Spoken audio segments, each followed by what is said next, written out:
Buenas tardes para todos, o buenas tiempos, porque nunca sabemos cuándo escuchás este programa. Este programa se llama La Esquina, como estás viendo ahí arriba de la pantalla que dice. Y bueno, para los que nunca han pasado por la esquina, han cruzado esta esquina, mi nombre es Rodrigo Aguilar, del medio Zona Crítica Cuyo, junto a mi compañero que está detrás de las cámaras, Roberto Rey, el productor de este programa. Un ciclo de entrevistas, un ciclo más que de entrevistas, de charlas, donde conocemos historias, pensamientos, personas y situaciones que hacen a nuestra vida cultural, política, social, económica.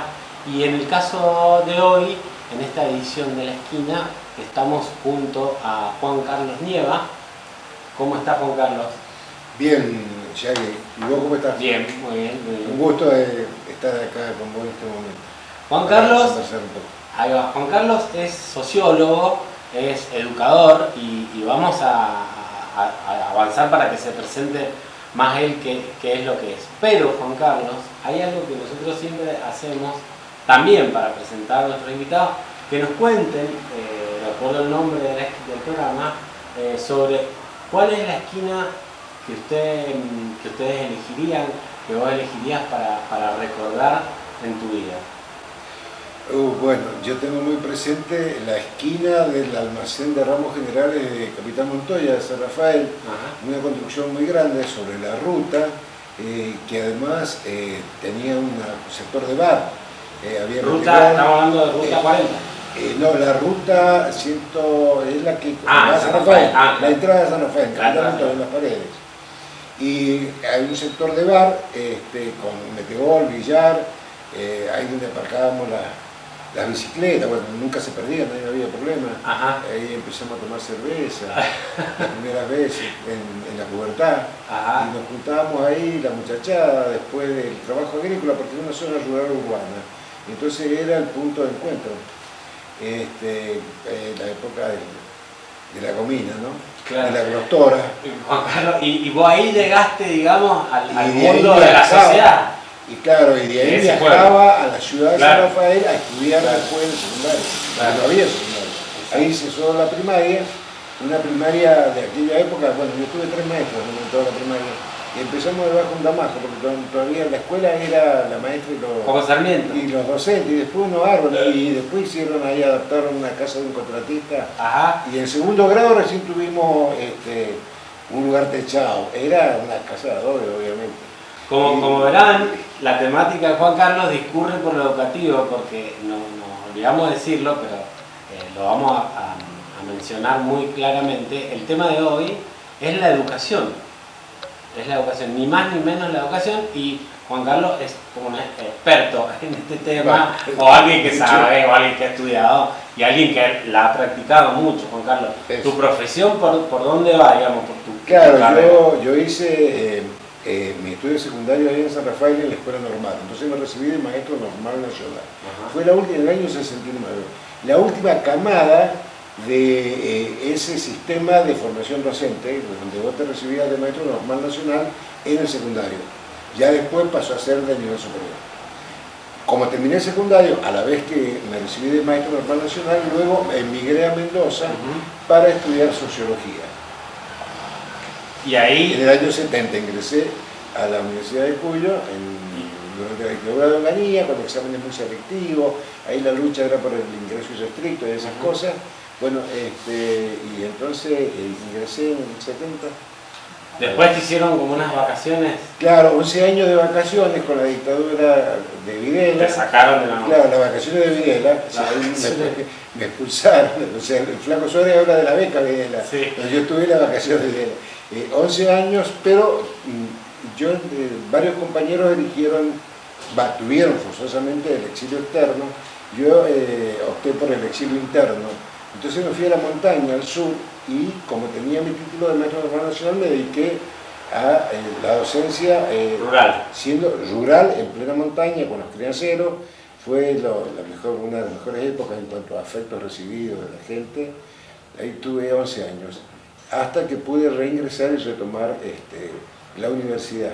O sea que de la montaña después pasé acá de vuelta a la ciudad a cerrar sociología. Y ahora sos profesor de la facultad, claro, de un instituto de educación superior. Me jubilé en un instituto de educación superior y después seguí en la docencia universitaria. La ley te permite ejercer la docencia universitaria, entonces trabajo en la Universidad de Cuyo como profesor en la carrera de profesorado, claro, de las ciencias sociales, digamos.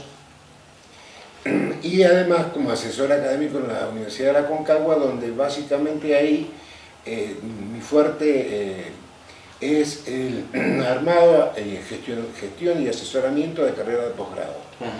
O sea que he recorrido todo el sistema, claro. Desde el nivel inicial prácticamente, porque en las escuelas rurales tenés todo, desde el nivel inicial, primaria, secundaria, superior universitaria, universidad y posgrado. Y además has ocupado gestión pública educativa, subsecretario de Educación. Los 11 años se repiten, en mi caso tuve 11 años en la gestión pública, en cargo de gabinete ministerial, entre ellos el subsecretario de Educación Pública, 2 veces porque reincidí.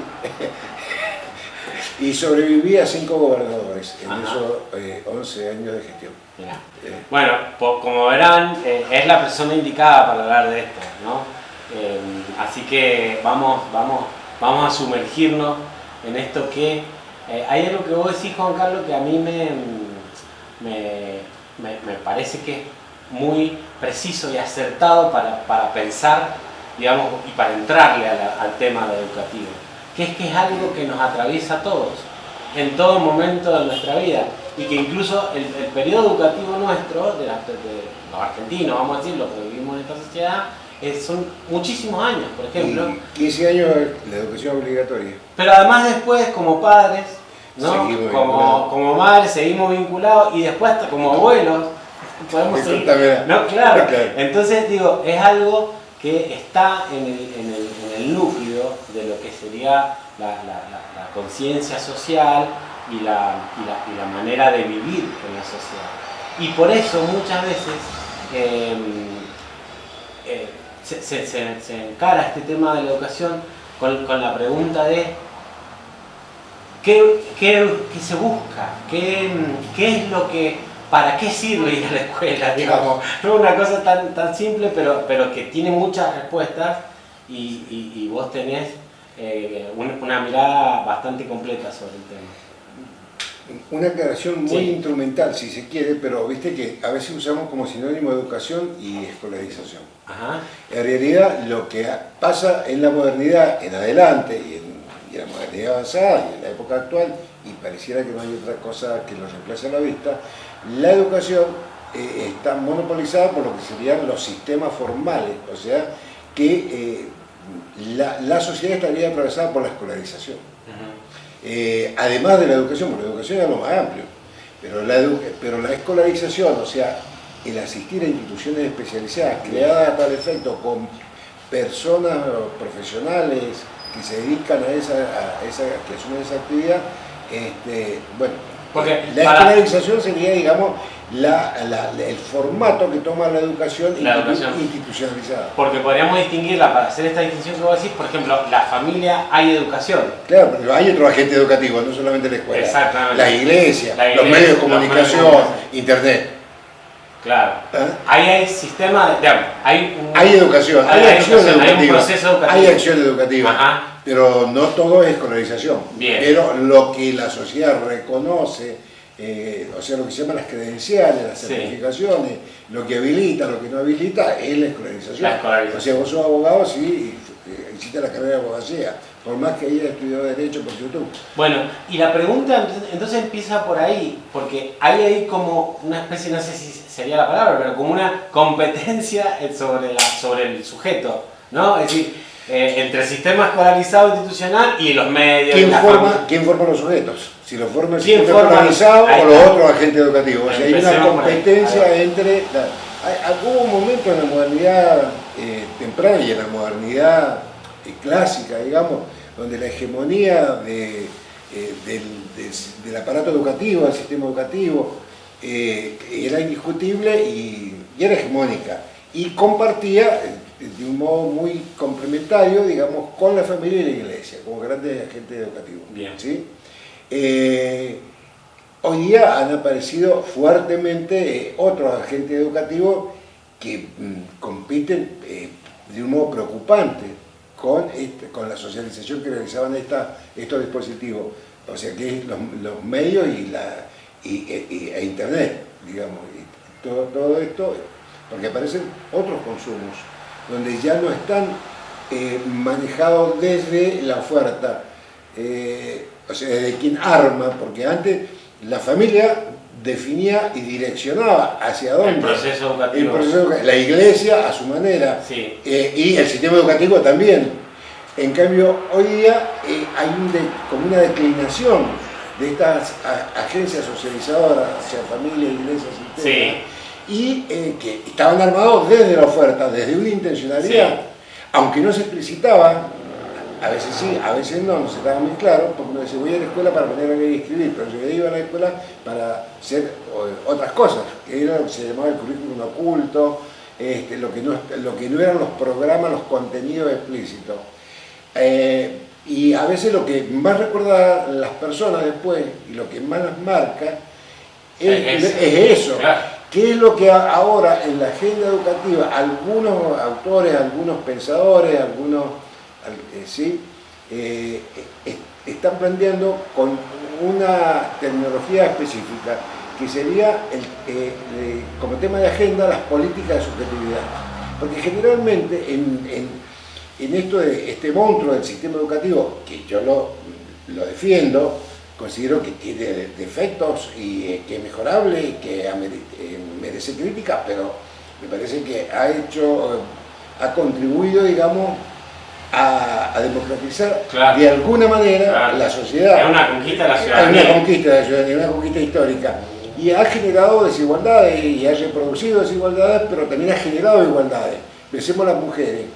O sea, hoy día, con todos los indicadores educativos, muestra que en un sistema educativo, para que se considere digno, por ejemplo, la inclusión de la mujer es una... En Argentina no... Cosa que no sucede en otros ámbitos. Que no sucede, claro. Entonces, las mujeres no solamente que tienen mejores tasas de ingreso, de permanencia, de rendimiento educativo, por así decir, en todos los niveles, aún en la universidad, que es carísimo. El 60% de los egresados de la universidad son mujeres y el 40% somos hombres. O sea, ahí lleva, lo cual no quiere decir que después esto se refleje en una estructura patriarcal, aunque esté cuestionada, en las posiciones que ocupan en los puestos de mando, en la conducción y diligencia, que es otra cosa. Pero en cuanto al sistema escolar, en eso ha sido muy democratizado para la mujer. Cuando decía recién la cuestión de como esa especie de aparición de internet y demás, y de esa forma yo lo pensé un poco como más que armada desde la oferta, como eran los sistemas anteriores, ¿cómo está armada la oferta educativa de internet? Lo que pasa es que esto va, podríamos, para decirlo en sencillo, digamos, es mi pretensión. Este desarrollo tecnológico en cuanto a las vías por donde transita la cultura y todos los consumos culturales y que habilita a diversos consumos culturales y por lo tanto a diversas subjetividades, va asociada con un cambio profundo en la estructura social, en el núcleo duro. Porque hemos pasado de un capitalismo productivo a un capitalismo financiero. Entonces el capitalismo productivo era inclusivo y le preocupaba la cohesión y la integración social. Tanto explotadores como explotados tenían que estar adentro del sistema y compartir, socializados dentro de un piso, dentro del conjunto social, integrado y cohesionado. Y la escuela, lo cual no quiere decir igualado, que es distinto. Perfecto, pero la escuela era una preparación para eso. Exactamente, y legitimaba esa forma de inclusión, pero inclusión al fin. Bien.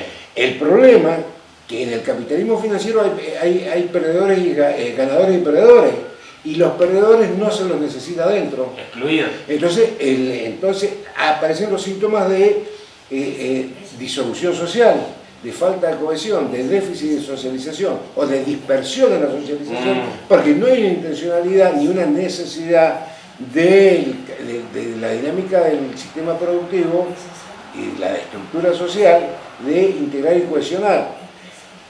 Y los perdedores, digamos, quedan librados a su suerte, a sus caminos individuales. Y entonces ahí es donde aparece como tema de agenda, en lo que serían las políticas públicas, digo, a mi criterio, no es que esté esto en todas partes, pero creo que es como algo que antes estaba de otro modo, pero ahora como tema explícito de agenda educativa, lo que es la formación de sujetos.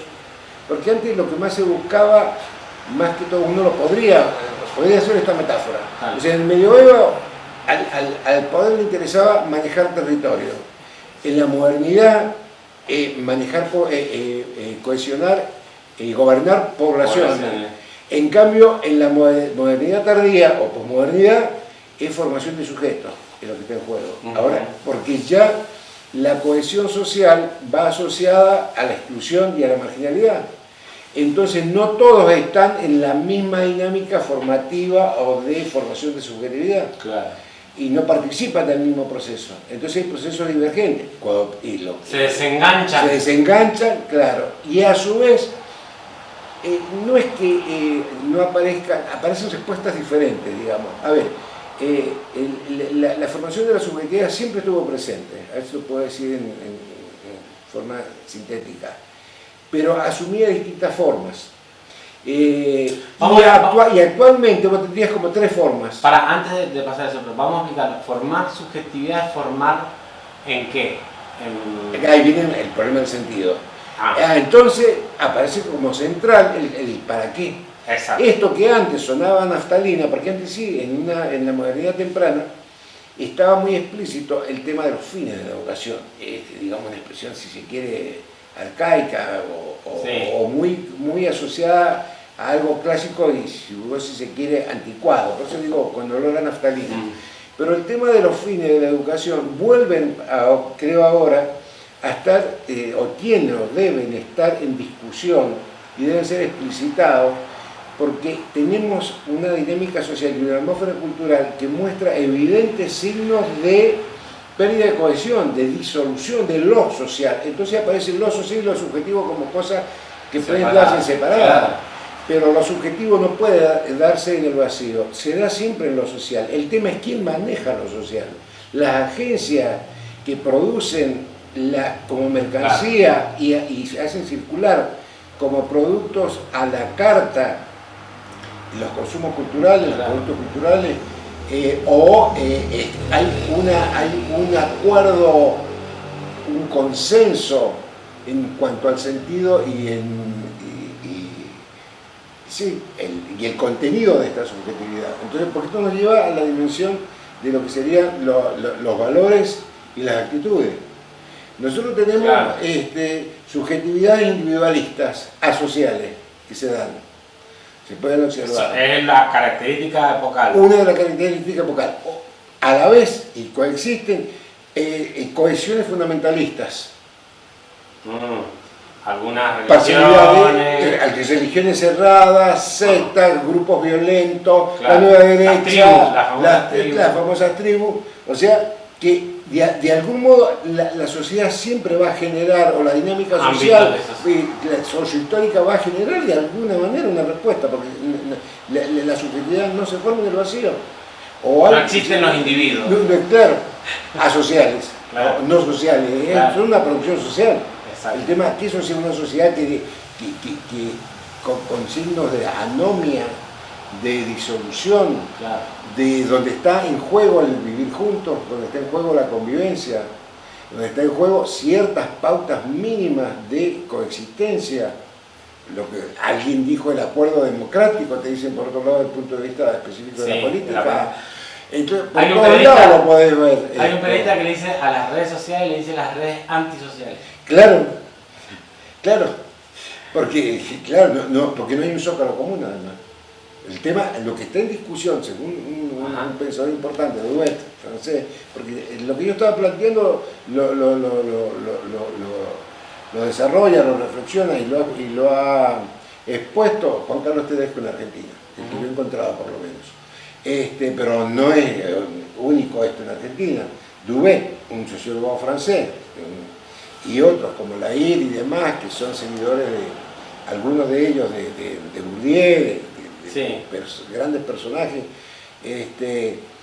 plantean la preocupación sobre lo común. ¿Qué es lo común? ¿Qué es lo común? ¿Qué es lo común? Y hay los valores como que, ¿no? Los valores políticos, claro, aparecen como fuertes, ¿no? Entonces, cuando uno dice formar subjetividades, allá podríamos hablar, si desarrolláramos más esto, le diéramos mayor densidad, como un nuevo tipo de derecho, el derecho a la subjetividad. Entonces, lo que está en juego es el derecho a la subjetividad. A la construcción de una subjetividad sana. O de una subjetividad socialmente sana. Libre y reflexiva, diría yo. Bueno, porque por eso...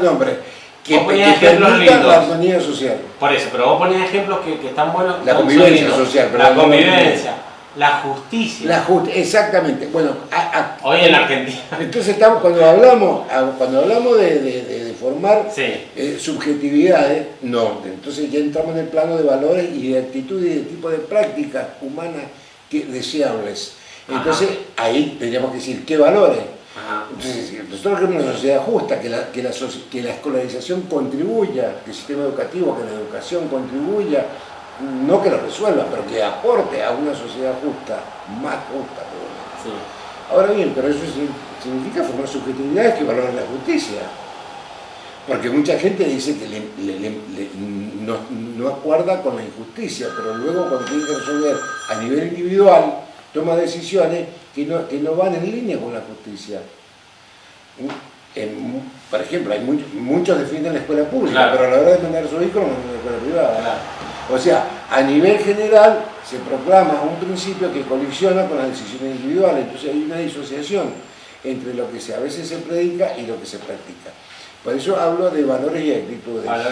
Entonces, pero además cuando dije un derecho a la subjetividad, que me parece que es tal vez un poco arriesgado, un poco provocativo, eso lo dice Tedesco, como un nuevo derecho, es el derecho a elegir, es el derecho a poder construir tu propio proyecto de vida, pero con determinados valores, en base o respetando cierto piso de valores, la tolerancia, el respeto a la diversidad, la valoración de la justicia, la solidaridad, la convivencia, la participación, la paz, la no violencia. La no violencia, ¿no? Y vos fíjate que en ese sentido, cuando uno dice esto, bueno, capaz que algunos tomaron de más, pero resulta que uno toma en la Ley de Educación Nacional, la ley muy querida por muchos, en los que me incluyo, tiene una parte doctrinaria que a veces no es puesta en valor. Por ejemplo, en el artículo, permitime, a los efectos de ser fiel en el artículo 8, en la parte doctrinaria de la ley, en el primer título, donde estaría la filosofía. Digo la parte doctrinaria porque cuando hablas en derecho, en ley, en marco jurídico, uno habla de la doctrina jurídica. El concepto que está detrás de la ley. Claro. Entonces dice que la educación brindará las oportunidades necesarias para brindar y fortalecer la formación integral de las personas a lo largo de toda la vida y promover en cada educando, acá viene para mí lo importante, o lo clave, la capacidad de definir su proyecto de vida, basado en los valores de libertad, paz, solidaridad, igualdad, respeto a la diversidad, justicia, responsabilidad y bien común. Yo creo que puede formularse de otro modo, pero está en el texto legal. A mí me parece que hay que rescatarlo y ponerlo en valor. Claro. Y va en línea con esto del derecho a la subjetividad, porque es armar tu propio proyecto de vida. Pero ahora, pero convengamos que la disolución social, la anomia, los déficits de socialización, o como se le quiera llamar, según por dónde venga, desde la sociología, tiene que ver con la desigualdad. Bien. Y la desigualdad con la marginalidad y la exclusión. Ahora, quien está marginado y excluido no puede formular su proyecto de vida. Porque en realidad se lo forma el sistema, digamos, ¿no? Cuando habla de exclusión, lo va a formar en base a su capacidad de demanda, porque él decide consumir, como existen las redes, como existen la internet, los medios de comunicación, pero armado desde la oferta, desde la demanda, porque no es que antes no existía televisión, pero la mayoría de los canales eran estatales. El sistema era estatal. Sí. Entonces había, en ese sentido era desde la oferta, porque estaba definido desde un lugar. Sí. Y ahora vos y ahora, desde cuál, no, claro, ¿quién está definiendo? Claro. El algoritmo te diría. El algoritmo, pero a su vez, cada uno consume de acuerdo a la capacidad que tiene de demandar. Entonces, aunque yo sé que para muchas personas conocidas y que yo aprecio, les parece una herejía hablar de oferta y demanda. Bueno, él lo estoy usando de un modo instrumental, pero en un sentido, en otro sentido en un modo realista, porque hoy día los consumos culturales son una mercancía. Exacto. Y depende de ciertos capitales personales, cultural, económico, social, simbólico, en lo que vos consumís. Y ahí estaría la escuela. Y ahí está, bueno, entonces para formar capitales. Tendría que discutirle, porque la escuela no tiene, para mí no tiene, hay un déficit de discusión, o una ausencia, o está empalidecida la discusión sobre la formación de subjetividad. Claro. ¿Por qué tú interpelas a los docentes? ¿Cómo formar a los docentes? Porque los docentes tendrían que son centrales. No porque ellos son predicadores que inculcan en un sentido, pero son los que ellos generan condiciones para que no haya marginalidad y exclusiones, y haya mayores posibilidades para que de modo libre y reflexivo cada uno pueda definir y consumir conscientemente, y no ser nada más que un... Te lo voy a mirar también desde el lado, que por ahí se podría pensar desde el estructuralismo, que no sea el sistema, o por decir el desarrollo de la sociedad, el que elige por vos.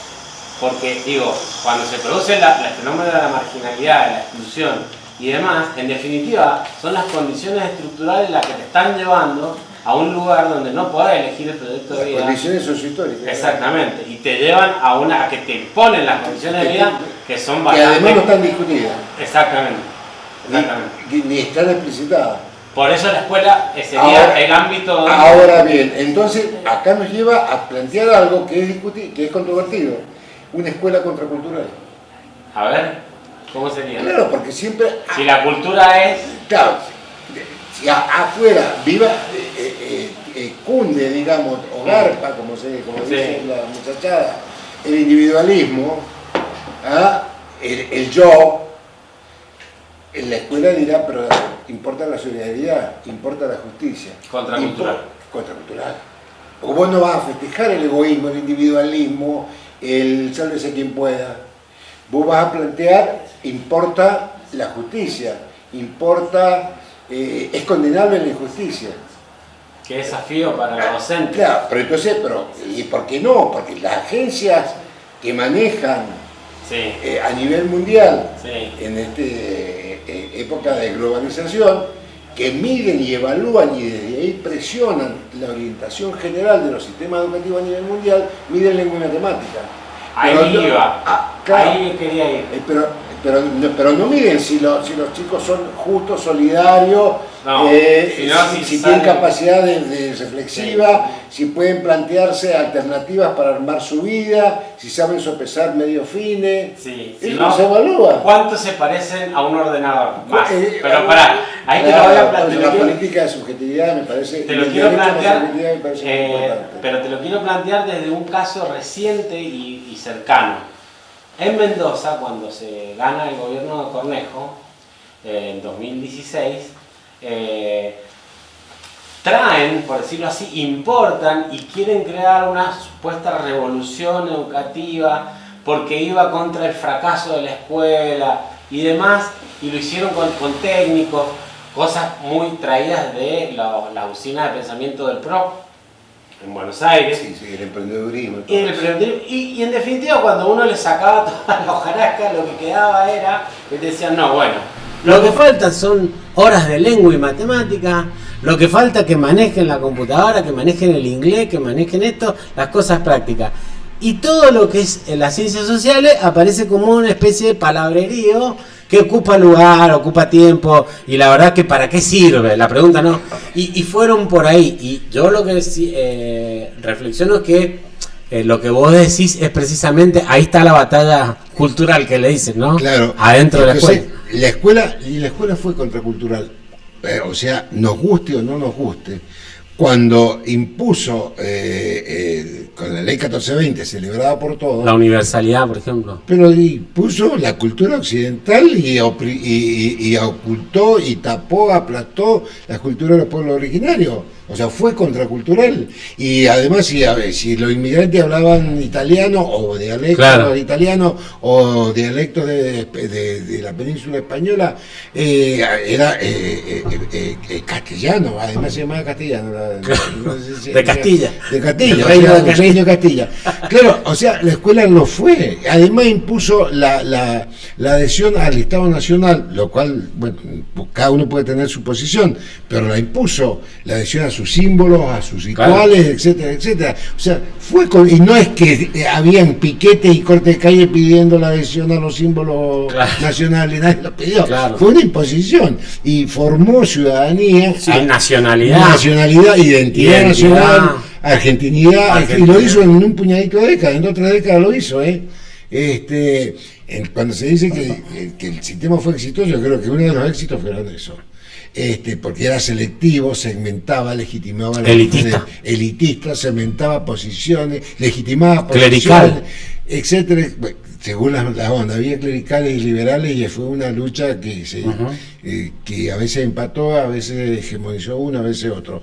Pero de todos modos, hubo un momento donde colisionaba la identidad cristiana con la identidad argentina, democrática, republicana, porque eso era liberalismo. Pero de todos modos, digamos, la escuela siempre impuso identidad, construyó lo que sea, pero fue un aparato educativo, de hecho, es coproductor del Estado Nacional. O sea, el Estado Nacional necesitó del sistema educativo y el sistema educativo necesitaba del Estado Nacional.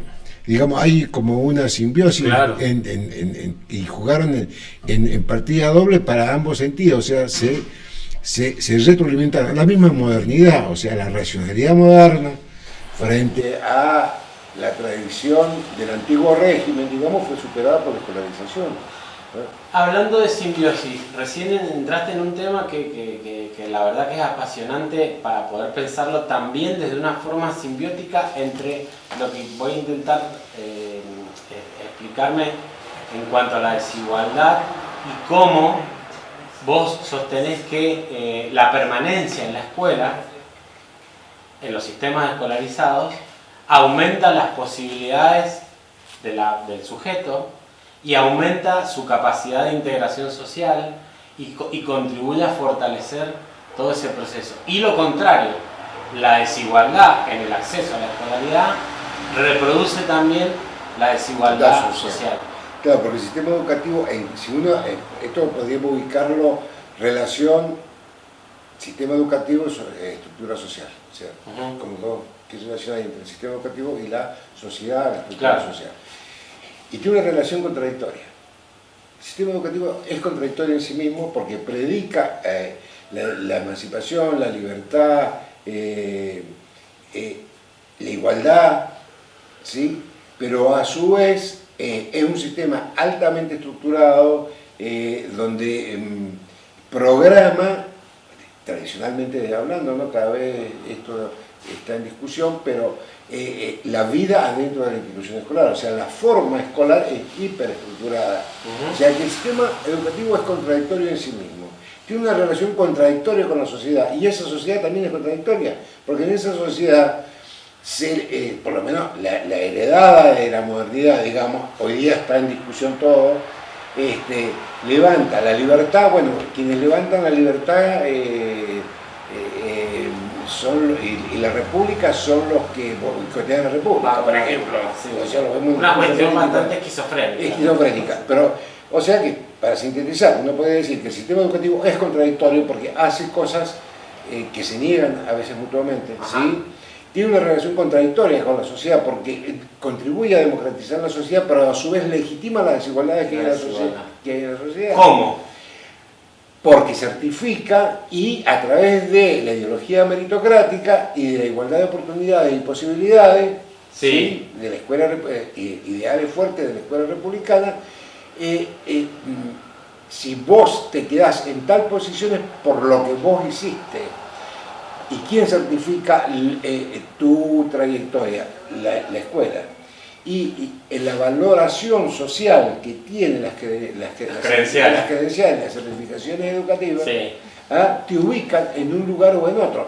Es cierto que está en crisis, que hay una inflación de las credenciales y está todo eso, pero hoy por hoy igual, yo no he visto ningún marginado o excluido, ninguno, sí, no. Normalmente los marginados y excluidos no se transforman en sujetos del cambio social.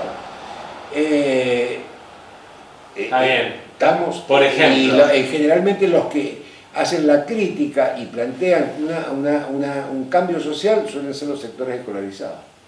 Generalmente, no son, claro, son los sectores escolarizados. Parte de la contradicción. Claro, parte de la contradicción. Los grandes autores de la teoría crítica son bidoctores. Te doy un ejemplo, por pensarlo así a formas prácticas. El desgranamiento secundario. Bueno, ¿no? Justamente. El tema de la cantidad de lo jóvenes. Que creo que hasta ahora podemos decir, Yagi, que hemos intentado, o yo he intentado en la conversación, sí, que vos me has ayudado a sostener, digamos, o que me has bancado, sí, a sostener que es un tema central en la agenda educativa las políticas de subjetividad. Y sí, que podríamos avanzar en sostener que es un nuevo derecho, el derecho a la subjetividad, sí, entendiendo por eso claro, la elaboración del propio proyecto de vida, pero eso requiere determinadas condiciones y no se hace a partir de lo que vos podés consumir, sino ahí hay que lograr un equilibrio y esto tiene que ser una gran discusión, un gran acuerdo entre lo que es común y lo que te queda de libertad, porque hay que lograr una ecuación allí que articule lo común, que lo sería que lo social, claro, y lo que nos diferencia, y la libertad que cada uno tiene para armar su propio proyecto de vida. Pero que a su vez con posibilidad de acceso a recursos, no de la marginalidad, desde la exclusión. Claro, claro. Porque es muy distinto el proyecto de vida, claro, de aquel que circula por el mundo haciendo posgrado en, claro, Europa, o donde quiera, y que aprende 5 idiomas, que abandona la escuela a los 14 años. Entonces, ¿de qué proyecto de vida? Claro, entonces uno son ciudadanos del mundo y los otros, en el mejor de los casos, soportan el desmoronamiento. Ahora bien, con la práctica de supervivencia tengan a mano. Que tengan a mano. Por eso decía lo que no pueden elegir tanto ahí, sino que el sistema elige por ellos. Claro. El sistema social. El sistema social, cultural, claro, les ofrece y dice, bueno, por acá vas a poder sobrevivir. Por acá vas a poder sobrevivir. Entonces, ahora bien, esto es un tema ese, porque ahí se articulan varios tipos de capitales, dijera Bourdieu, ¿no? Sí. Porque hay capital económico, hay capital cultural certificado, hay capital social, sí, y hay capital simbólico. Y bueno, es todo un tema eso. Pero lo concreto es que el sistema educativo, lo que se observa en el funcionamiento, sí, entrando a otro, dejando de lado un poco aquí el tema de la centralidad de la subjetividad de la agenda educativa, hay un problema grave, ya no es nuevo, pero cada vez se agudiza más, se profundiza más, que es que la desigualdad social se reproduce y se expresa como desigualdad escolar. Bien. Tendencialmente. Y simbióticamente. Y se reproduce. Bien. O sea que el sistema educativo estaría reproduciendo la desigualdad social. Bien. O sea, esa dinámica, ¿a dónde nos lleva? Y porque todos los sistemas de medición, ya sea el de la OCDE, muy odiado por muchos, el de la UNESCO, que simpatiza más, o el del Ministerio de Educación de la Nación, que también generan menos rechazos, todos los sistemas de evaluación han mostrado, de medición y de evaluación de la calidad de la educación y de medición del rendimiento escolar de los estudiantes, muestra una correlación directa, no suave, directa, lacerante, entre el origen social y el rendimiento escolar. O sea que el sistema educativo lo que hace es reproducir, digamos, habría la desigualdad. sea que habría un fatalismo social. Un fatalismo social. O sea, mientras menos condiciones tenés sociales, exacto, menos lejos va a llegar, por decirlo así, de por el sistema educativo. Por lo menos se han identificado 4 grandes variables o factores que influyen o que juegan o que se visibilizan, mejor dicho, en esta correlación fuerte que estaba mostrando entre estructura social y resultado educativo, ¿sí? Y niveles de escolaridad alcanzados. Uno es el origen social. Uno puede incluir a otro, pero vale la pena diferenciarlo. Uno es el origen social. Otro, el nivel de escolaridad de los padres, que está asociado al origen social. Claro. El clima cultural del hogar, que está asociado al nivel educativo de los padres, y al origen social de los padres. Y el clima escolar adentro de la institución. Lo que más pesan son los factores exógenos, claro, que los endógenos. De los endógenos influyen, según todos estos estudios, que se han repetido durante muchos años ya, influye el liderazgo del director y el clima institucional. Bien, pero frenate ahí porque ahí quiero poner una... Pero ahora, ¿cómo parar? Te la dejo picando y te escucho. ¿Cómo parar la rueda de la reproducción? O sea, todos nos están mostrando que la rueda de la reproducción está funcionando. Bueno, ¿cómo frenarla? La lógica indicaría que habría que modificar estos factores que vos estás diciendo, ¿no? El origen social, el capital, el clima. No lo vamos a poder hacer. Pero ¿por qué lo digo? Porque ahí hay algo que vos trabajás mucho, incluso has tenido que ver en lo que es gestión pública con esto, que es en qué momento el sujeto toma contacto con el sistema escolar. Ahí viene. Claro. Ahí viene. Una cosa es tomar contacto con el sistema escolar a los 5 años y en un sistema escolar empobrecido por los recursos, etcétera, etcétera, además. Con docente mal pagado. Y otra cosa es tomar contacto con un sistema escolar más profesionalizado y demás a los 45 días, como sucede, ¿no? Claro, yo también la investigación socioeducativa y la mirada, digamos, de quienes se ocupan de esto, en el campo socioeducativo, también hay unanimidad en 2 cuestiones. Si la investigación demuestra que los factores que influyen son los que enumeré antes, nosotros no vamos a poder desde el sistema educativo o desde la política educativa cambiar en el corto plazo el origen social de la estructura social. Claro. Por lo tanto, el origen social, la escolaridad de los padres es la que hay, es la que tiene. Bien. El clima cultural que hay en el hogar es el que tiene. Y aparece transmite generacionalmente. Claro. Y a su vez, la importancia que le dan a la educación de los chicos y el tiempo y la generación de... Inclusive se llegaba a calcular que se necesita por lo menos media hora diaria de tarea en el hogar acompañado por los padres. Como que eso influye, porque se ha en las mediciones. En la medición. Claro. O sea, porque se pregunta cuánto tiempo estudia en la casa. O le destinan, o le ordenan, o le ponen una mesa y le hacen silencio y apagan el televisor para que hagan las tareas. O sea, a eso estamos hablando, ¿no? Sí. Eso lo podría ser una madre analfabeta, un padre analfabeto, discúlpenme la marca, ambos, el adulto que acompaña, que cuida, él genera. Esto en Uruguay, permíteme una pequeña anécdota. Germán Rama, un sociólogo muy interesante, que dirigió la UNESCO en su momento, aprovecharon estas evaluaciones que se hacían y lo que hicieron fue detectar los que son pobres les va bien en la escuela, porque eran los que rompen la predicción. Porque los que no son pobres y les va bien en la escuela son los herederos. Los normales, digamos. Los herederos le llamo él. Los que no son pobres y les va mal en la escuela son los verdaderos perdedores, porque eso no les debiera ir mal. Los que son pobres y les va mal es lo previsible. Y los que son pobres y les va bien son los mutantes, dice. Mutantes. son los mutantes, así dijo Germán Rama. Entonces, yo voy a analizar y estudiar qué pasa con los mutantes, quiénes son los padres, cómo es la vida de ellos en el hogar. ¿Y qué detectaron? Que eran hijos de familias de bajísima escolarización, a veces casi analfabetas, y luego hicieron trabajo de campo, etnográfico, y fueron a visitar muestralmente, ¿no?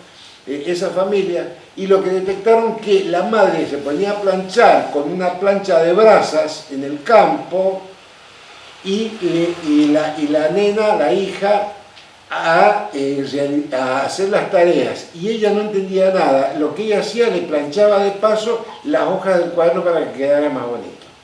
Entonces dice que lo único que ella le podía decir a la niña que qué bonito estaba el cuaderno, y ella le sacaba los plisados de la hoja, que se doblaban las puntas, y así cuestiones equivalentes detectaron. O sea, que quiere decir que si el niño pobre, la niñez pobre, está cuidada, está entornada afectivamente, está contenida. Y la educación es un valor. Y la educación es un valor, no importa que el adulto que acompañe sea el licenciado en algo, o sea médico, abogado, o sea comunicador. Eso lo puede convertir en un mutante. Entonces dice, si yo descubro qué pasa con los mutantes, puedo generar políticas públicas de igualdad. Bueno, este es un estudio interesante. No, pero está muy bueno porque ¿qué pregunta para el Estado? Claro, entonces, como vos no podés cambiar, pero vos no podés garantizar esto, entonces yo creo que la atención a la primera infancia pobre es central. Claro. Y tiene que ser una atención integral. No un jardín de infante de 3, yo creo que nos quedamos cortos cuando decimos el jardín de infante de 3 años, la sala de 3, el jardín de 4, no me opongo. Bienvenido. Mientras más mejor. Mientras más mejor, pero me parece que no alcanza, porque por empezar, está tan estructurado que tiene 3 horas 20 y no hay ninguna jornada, está pensado para el patriarcado, o sea, donde el hombre trabaja y la madre se queda en la casa. O sea, primero que no responde, yo creo que las compañeras mujeres tienen que reivindicar que el jardín de infantes tenga 5 horas, si no, ella si no, siempre vamos a repetir el esquema. O sea, los sectores pudientes van a poder pagar una niñera para que se ocupe de llevarle y la mujer pueda trabajar. Claro. Pero el otro esquema del jardín de infantes de 3 horas 20 responde o es funcional para la sociedad patriarcal, donde la madre es ama de casa. Pero la madre pobre, la mujer pobre o la que trabaja, no puede cumplir esa tarea. Entonces las políticas de cuidado y de educación temprana para la primera infancia pobre, porque por todos lados hemos visto como hay jardines maternales, le llaman centros de niños ahora, jardines maternales, centros de niños, he visto que le llaman ahora, y me parece que son aceptadas esas denominaciones, porque es algo más que el jardín de infante de 3 horas, ¿sí? Es más, las escuelas privadas extienden la jornada cobrando un plus por la hora adicional para que le coincida con los hermanitos que van al secundario. O sea, como una familia humilde o trabajadora que tiene los hijos en la primaria y hijos en el jardín de infancia, en el nivel inicial, van a tener distintos horarios de entrada y salida de la escuela. Porque tiene un remis para llevar y traerlo. Tiene que haber un adulto desocupado, en paro, dijeron los españoles, para llevar y traer niños en distintos horarios con 20 minutos o media hora de diferencia entre entrada y salida de la escuela. Digo, cosas, me parece que... Sí, se aplican criterios de eficientistas y cosas así que no tienen nada que ver con esto. Acá hay microcorporaciones también jugando, yo creo que las docentes de nivel inicial deben ganar un buen sueldo, pero deben tener más amplia la jornada. Y un sueldo acorde, obviamente, con la ampliación de la jornada. Pero entonces, centros para la primera infancia, cuando digo la primera infancia, digo de los 45 y en adelante, como lo establece la ley. Esto, en Mendoza, fue pionera en eso en su momento, con los llamados CEO, que eran servicios educativos de origen social, ¿sí? Donde se articulaban los municipios, las comunidades y el Estado provincial financiando los sueldos docentes. Eso yo creo que hay que generalizarlo para los sectores, con criterio de prioridad, de equidad, digamos. De equidad, exacto. O sea, quien más lo necesita, porque hay algunos que lo pueden resolver de otro modo. Bien. Y luego en la primaria y en la secundaria, los centros de apoyo. Los centros de apoyo escolar que se pueden montar sobre los mismos, porque son hermanos los que van y están en las mismas comunidades, no están en lugares distintos. Uno los puede diferenciar por el sentido que tiene uno y otro. Es como la red para evitar el desgranamiento. Para evitar el desgranamiento y para compensar esas desigualdades que el sistema reproduce. Claro, y que el sistema, tal como funciona hasta ahora, no es capaz de hacerlo si no tiene estos adicionales, digamos, adicionales que son poderosos, porque son adicionales que están compensando las desigualdades que tiene la estructura social, que está impactando dentro de la escuela. Y en ese sentido es cierto, los docentes no pueden hacer milagros. Pero hay que apostar, si queremos parar la rueda de la reproducción. Claro, porque en esto, los docentes no están para hacer milagros, pero el Estado sí. Porque si no tiene razón de ser. Pero interpela a los docentes, interpela a los al Estado es su parte. Claro. Y cómo se organiza la institución. Claro. Y lo último, asociado a esto de la política de subjetividad, lo que charlábamos como primer bloque, nosotros tuvimos una experiencia que yo creo que hay que continuarla si es que todavía sobrevive. Pero fortalecer y expandirle los centros de actividades juveniles, los CAJ, porque deben haber espacios. Yo no creo en milagros en el sentido que mañana vamos a dar la vuelta a la media y que la escuela secundaria se va a transformar en la institución de los adolescentes. Va a seguir cierto rigor, porque toda transmisión requiere cierto orden, cierto rigor, etcétera, etcétera.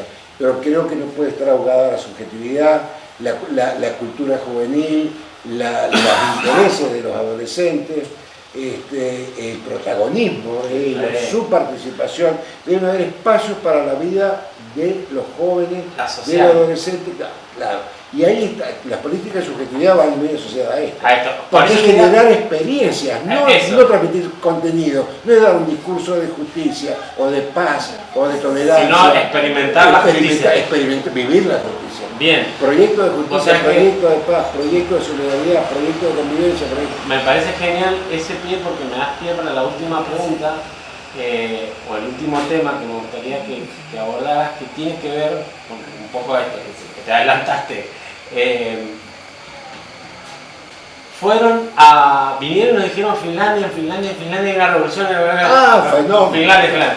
Fueron a Finlandia y se encontraron con esto, que los finlandeses era música, flautas, teatro.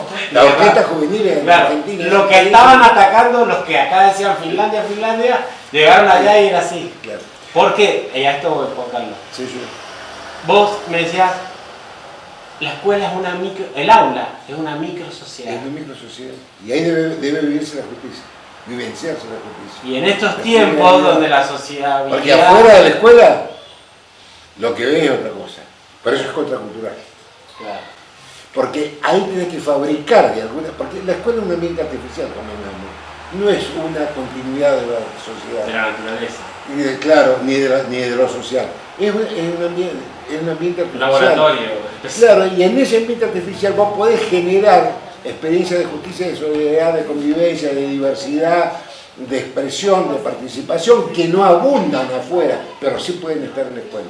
Bueno, pero fíjate que no abundan, pero lo que son tan necesarias. ¿Sabés que lo pensaba con algo muy práctico? Mendoza lleva en lo que va del año su pico récord de muertos por accidentes viales. Bueno. Y entonces en la escuela, ¿por qué no enseñan educación vial? Ahí viene el tema. Vos fíjate que hay toda una discusión de que si es matemática lengua, porque después lo que te pide la OCDE, la UNESCO y matemática, pero después le piden educación vial, educación ambiental, educación en derechos humanos, verdad, memoria y justicia, valores democráticos, la formación, la educación sexual integral, la educación vial, la ESI, etcétera, la perspectiva de género, etcétera, la ley Micaela, la ley Lucio, la ley no sé cuánto. Ahora, entonces muchos dicen, pero todos le piden a la escuela. No, dice que la escuela, hay algunos que plantean hoy día, y esto está escrito en algunos programas, documentos de política educativa de determinados frentes electorales, donde dice que la escuela sea minimalista, que se ocupe de lo central, matemática y lengua. Lo demás no, y eso está escrito, Inglés y computación, sí. Y manejo de los lenguajes informáticos, esas cuatro cosas. Ahora bien, Otros dicen, sí, pero es que abruman a la escuela. Lo que pasa es que si vos pones en el centro, y acá volvemos al principio, las políticas de subjetividad, todos esos temas que aparecen y que entran por la ventana pasan a ser centrales. Y aparte entra con capacidad de síntesis, porque una experiencia contiene justicia, claro, contiene solidaridad. Claro, porque cuando uno habla de educación vial, es ejercitar la solidaridad, porque no tengo que andar a 200 kilómetros por hora, porque voy a matar a alguien. No puede ser que en algunos barrios, y esto yo lo veo, donde el complejo escolar buenamente ocupa una manzana, o sea que tiene el nivel inicial, tiene la primaria y tiene la secundaria, y el peor arbolado del barrio es de la escuela. Entonces, y después vamos a dar educación ambiental, pero para lo primero que tienen que ser es vivencialmente mantener el arbolado, jardines, flores, plantas, arbustos y césped y el verde en esa cuadra. Debería ser la escuela la escuela donde el ambiente está mejor cuidado. Y voy a contar algo que... ¿Entiendes lo que digo? Sí, pero voy a contar algo que me enseñaste vos, porque bueno, le cuento que Juan Carlos ha sido profesor mío. Ahí se puede aprender lengua. En matemáticas, haciendo los árboles, porque va a medir a cuántos metros medir, como todo, ciencias naturales, todo se puede aprender. Bien. Y bueno, ahora Finlandia, un comentario cortito. Terminamos. Una cosa paradójica, resulta que cuando vas a Finlandia, además de lo que vos dijiste, te encontrás con que los chicos empiezan a los 7 años en la escuela, no a los 6, no hay nivel inicial obligatorio, no hay jardín infantil obligatorio. ¿Y por qué? Y tienen menos horas diarias de clase. Entonces dicen, ¿vieron? Entonces, los ciertos sectores liberales de la nueva derecha, apoyándose en Finlandia, plantean la escuela minimalista. Lo que no tuvieron en cuenta es que en Finlandia, por cuestiones climáticas, culturales, tradiciones, estructuras sociales, etcétera, etcétera, están en la escuela, pero antes de ir a la escuela le enseñan mucho idioma, donde por ejemplo los dibujos, todos los programas infantiles están subtitulados, no están doblados al finlandés. Entonces los chicos son políglotas porque aprenden a leer. Si es una tira de dibujitos en italiano, tienen que aprender a leer en italiano, porque si no, no entienden. Si es en inglés, entonces aprenden inglés, italiano, español. Y si no quieren aprenderlo, porque si no, no pueden disfrutar de los programas infantiles, porque ningún programa está doblado al finlandés, está prohibido. Aparte eso de los modelos finlandeses para los finlandeses, no pero además tienen las bibliotecas locales, donde en todas las casas de biblioteca, las horas de lectura de los padres, por el tema climático, etcétera, etcétera. Entonces los chicos ya vienen alfabetizados, no es un problema de la escuela. O sea, si vos medís la acción educativa que tienen los finlandeses, son 12 horas, por así decirlo. Claro. Porque no solo es la que pese la acción, es la acción del aparato escolar. Muy diferente a las 5 que tenemos acá, ¿no? Claro. Digo, 12 horas en el sentido que la influencia cultural y educativa está permanente. En las sociedades nuestras, el aparato escolar en ese sentido es una conquista más que en otros, porque es el lugar, que es algo que ya tenemos, donde se puede distribuir bienes culturales. Exacto. Bien. Juan Carlos. Allá en Finlandia lo distribuye la sociedad. Podemos hablar y se disparan 200 temas. Pero claro, el tema de los centros de apoyo es muy importante. En las escuelas estatales, el 60% de los estudiantes del secundario no lo terminan a tiempo. Claro. Solo el 40%. Es alarmante. Por eso los centros de apoyo son importantes. Ahí están los problemas. Muchísimas gracias, Juan Carlos, por venir. Gracias a vos por el aguante. Un placer escucharlo y bueno, nos quedan para pensar un montón de cosas. Nosotros nos despedimos y nos vamos yendo hacia otra esquina que vendrá próximamente. Hasta la próxima. Gracias.